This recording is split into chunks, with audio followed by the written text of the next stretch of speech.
Bismillahirrahmanirrahim. Assalamualaikum warahmatullahi wabarakatuh. Bertemu lagi dalam pelajaran ekonomi. Kali ini di pertemuan kedua. Setelah sebelumnya kita membahas tentang pengertian ekonomi dan lain sebagainya, sekarang kita masuk ke dalam macam-macam kebutuhan. Baik, macam-macam kebutuhan kita bagi menjadi 5. Yang pertama kebutuhan menurut intensitasnya, yang kedua menurut sifatnya, ketiga waktu, wujud, dan subjek. Baik, yang pertama adalah kebutuhan menurut intensitasnya. Yang pertama adalah kebutuhan primer, sekunder, dan tersier. Ya, kebutuhan primer itu adalah kebutuhan primary atau kebutuhan utama, seperti sandang, pangan, dan papan. Nah, kebutuhan ini mau tidak mau harus terpenuhi. Kemudian kebutuhan sekunder. Kebutuhan sekunder itu atau kebutuhan secondary, kebutuhan tingkat kedua. Nah, kebutuhan ini bisa juga kalau tidak terpenuhi pun tidak mempengaruhi kehidupan kita. Artinya kita masih bisa bertahan hidup. Nah, kemudian kebutuhan tersier, kebutuhan tingkat ketiga atau kebutuhan akan barang-barang mewah. Nah, kebutuhan ini biasanya sudah bercampur dengan keinginan. Kebutuhan ini kalau pun tidak terpenuhi ya biasa aja, tidak mengganggu kehidupan kita. Beda dengan kebutuhan primer. Kita kalau makan, minum pasti butuh kebutuhan yang sangat mendesak. Kemudian rumah, kemudian kebutuhan akan pakaian.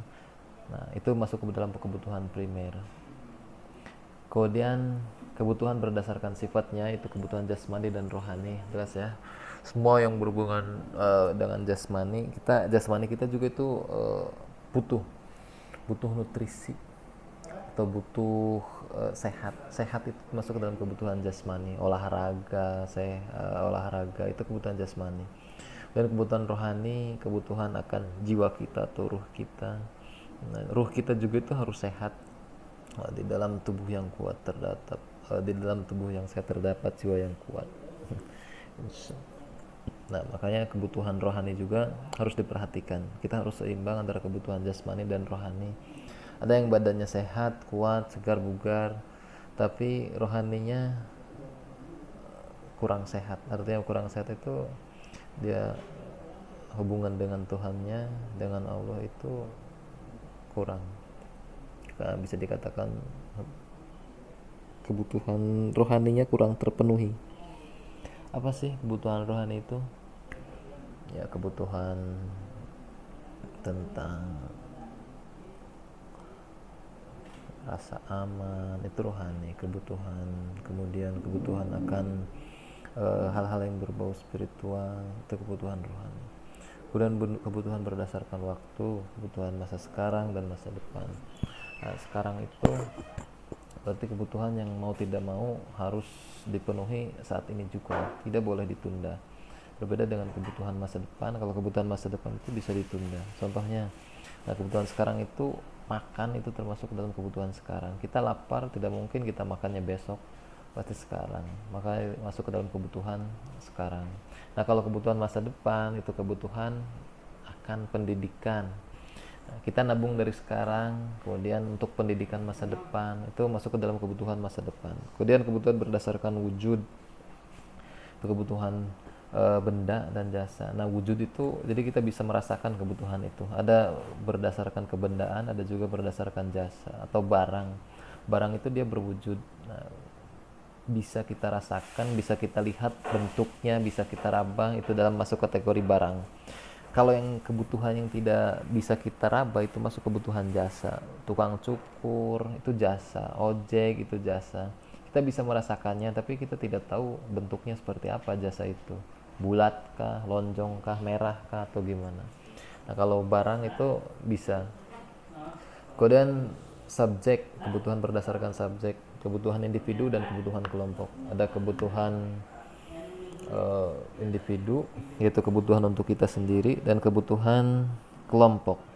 Nah, kalau kebutuhan kelompok berarti kebutuhan masyarakat, jalan, jembatan itu kebutuhan kelompok. Oke. Nah, kemudian ada faktor-faktor yang mempengaruhi kebutuhan. Faktor yang mempengaruhi kebutuhan itu ada 4. Yang pertama pendidikan, agama, keadaan alam, adat istiadat. Pendidikan, mengapa pendidikan menjadi faktor pengaruh kebutuhan? Karena kebutuhan, coba kita lihat dari SD, SMP, SMA sampai kita menjadi mahasiswa, maka tingkat kebutuhannya itu berbeda. Dari buku, dari seragam, kemudian dari, maka kebutuhannya beda-beda. Misalkan kalau SD kebutuhan bukunya paling satu, dua, atau paling banyak ya 10. Nah, kalau sudah SMP kan mata pelajarannya juga lebih banyak, lebih kompleks, maka dia membutuhkan buku yang lebih banyak. SMA, kuliah apalagi. Nah, kebutuhan akan agama. Yang membedakan kebutuhan adalah agama. Misalkan agama Islam. Nah, momentum kemarin Hari Raya Idul Adha itu adalah momentum kebutuhan umat Islam bertambah. Misalkan kebutuhan akan hewan kurban. Nah, kebutuhan hewan kurban di Islam itu kan ketika hari raya kurban itu banyak sekali, maka kebutuhan akan kambing dan sapi itu menjadi meningkat. Berbeda dengan agama lain, misalkan Buddha atau Hindu. Hindu yang dilarang menyembelih sapi, maka mereka tidak akan menyembelih sapi. Kalau kita, sapi itu termasuk termasuk hewan kurban. Kemudian dalam acara-acara perayaan keagamaan, misalkan pas Natal orang-orang Kristen, kita hari raya Idul Fitri, nah kebutuhan, coba kalian lihat ketika menjelang Idul Fitri atau bulan Ramadan, kebutuhan masyarakat katakanlah untuk sirup mereka meningkat dari hari-hari sebelumnya. Maka itu adalah kebutuhan untuk ibadah kita agama. Kemudian keadaan alam. Nah, kenapa keadaan alam bisa membedakan kebutuhan? Misalkan orang-orang yang tinggal di pantai itu kebutuhannya akan berbeda dengan orang-orang yang tinggal di gunung. Orang yang tinggal di pantai itu mereka cenderung, misalkan untuk pakaian saja. Untuk pakaian mereka tidak membutuhkan jaket tebal karena bukan bukan fashionnya gitu. Kalau di pantai itu mereka lebih membutuhkan baju-baju yang tipis, yang bisa menyerap keringat. Nah, kalau di gunung mereka membutuhkan jaket-jaket yang tebal supaya hangat. Kemudian adat istiadat. Nah, adat istiadat juga ini menjadi faktor yang mempengaruhi kebutuhan.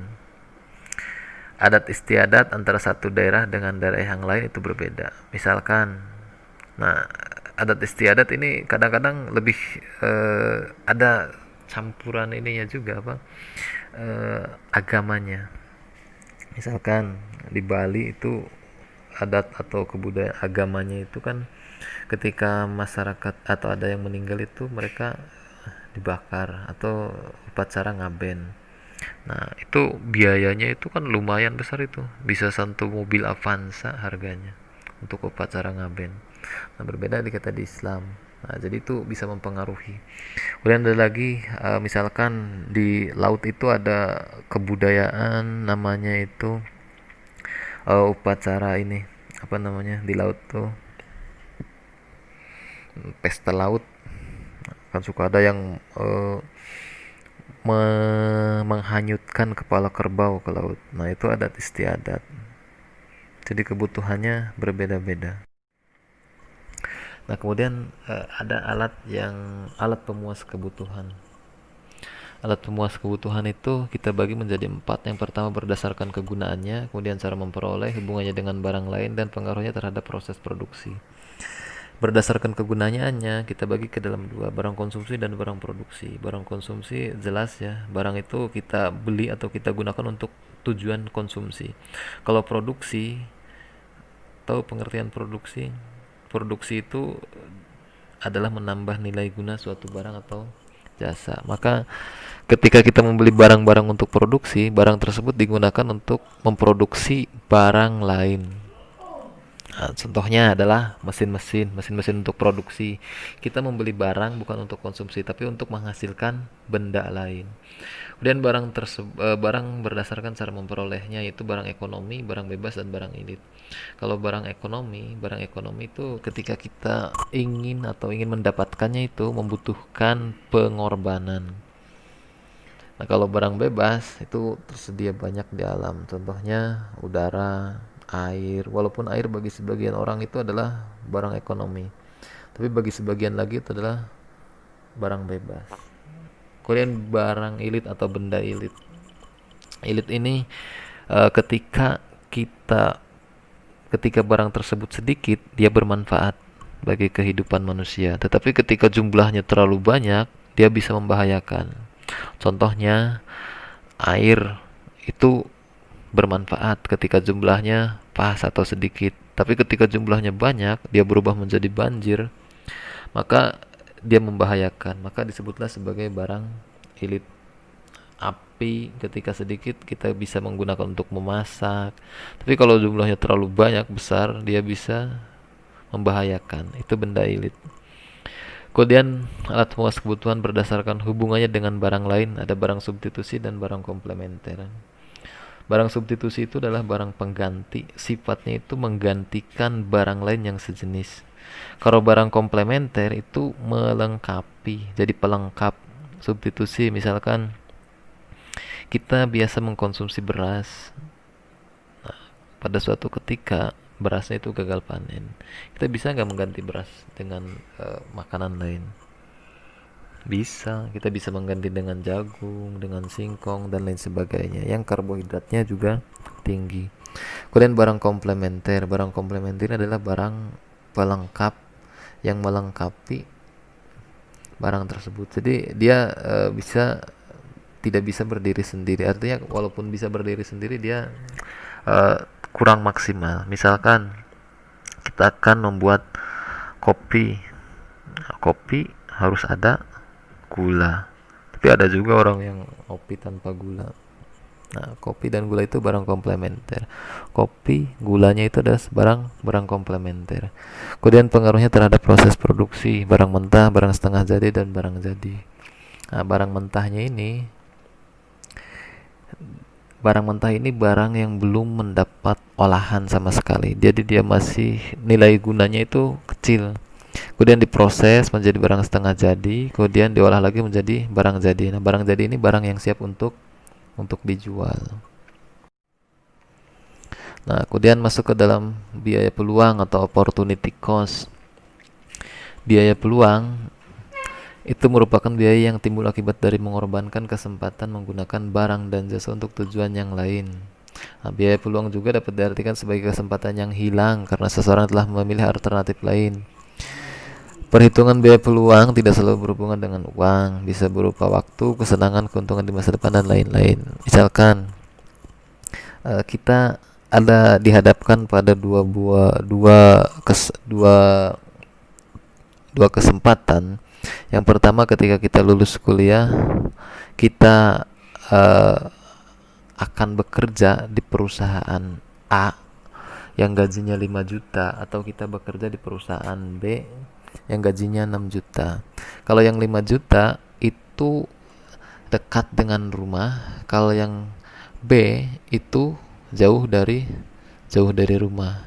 Nah, jika kita memilih yang perusahaan A, maka kita kehilangan kesempatan untuk bekerja di perusahaan B. Nah, karena kita tidak mungkin kan bekerja satu waktu di dua perusahaan yang berbeda.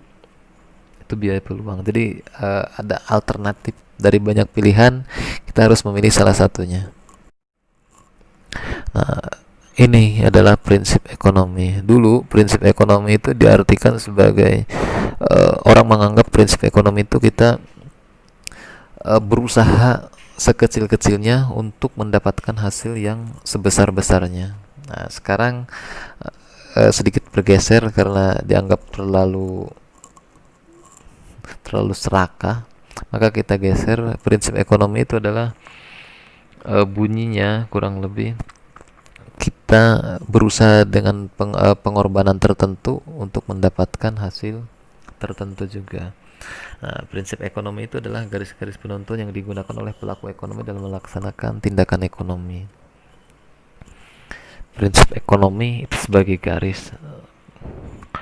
Kemudian prinsip ekonomi dapat diartikan juga sebagai pedoman. Nah, pedoman untuk melakukan tindakan ekonomi yang di dalamnya tergantung asas dengan pengorbanan tertentu diperoleh hasil yang maksimal.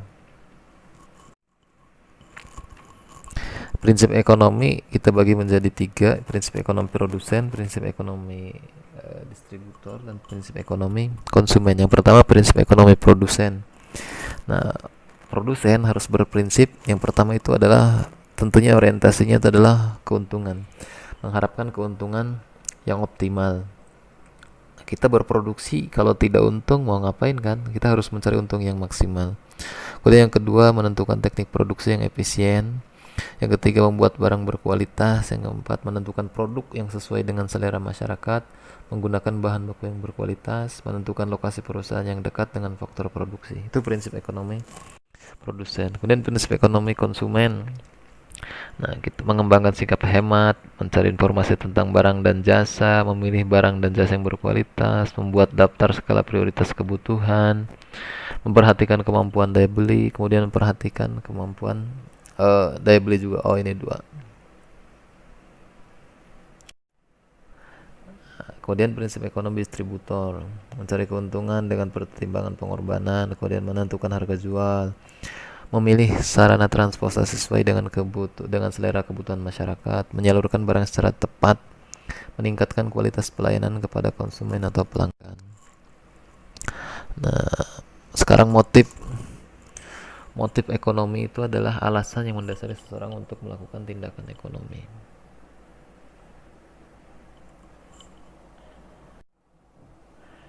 Motif ekonomi produsen itu ada empat. Yang pertama, motif mencari keuntungan, motif mencari kekuasaan ekonomi, motif sosial, kemudian motif memperoleh penghasilan. Terakhir, motif ekonomi konsumen, memperoleh kepuasan maksimal, menaikkan status sosial, motif sosial, kemudian mempertahankan kelangsungan hidup. Oke, ini untuk materi pertemuan kedua kali ini. Mudah-mudahan bisa disimak dengan baik apa yang disampaikan kali ini. Semoga bermanfaat. Kurang lebihnya mohon maaf. Assalamualaikum warahmatullahi wabarakatuh.